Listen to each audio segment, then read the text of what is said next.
Whitefeather kept motion-activated Arlo cameras on the children, one in the shed on the 14-year-old boy and 16-year-old girl, and one in a room upstairs with no bed, only a tarp floor that stayed on the 9-year-old girl and 11-year-old boy.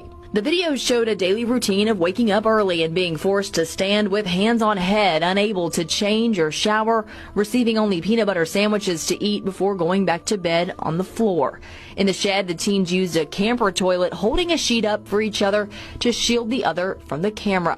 Lieutenant Pyle said she first began hearing about this in August before the shed discovery, but testified could never quite get a hold of a CPS worker to follow up. There was a contact made with a worker once, but there was no further contact to coordinate going and making a visit to the residence together. The jury saw days of video the Arlo camera saved, including the moments deputies busted in the door on the shed on October 2nd. You're okay. The children were turned over to Child Protective Services, and when Lance and Whitefeather got back with two of the children that night, they were later arrested.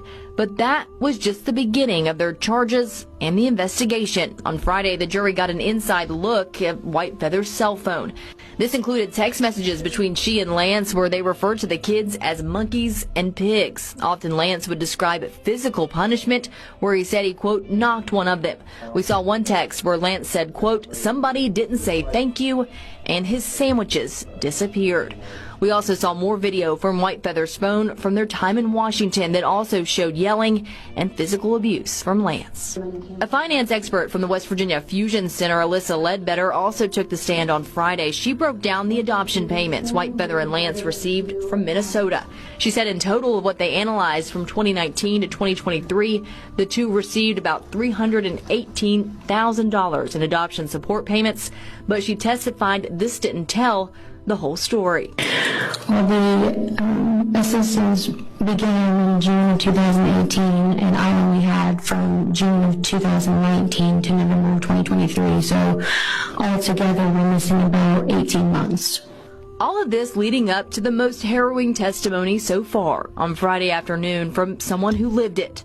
We are not allowed to film or record the victims who will testify in this case, but were in the room as the teen girl, now 18, but 16 at the time, shared what her life was like both in Washington State and in Sissonville.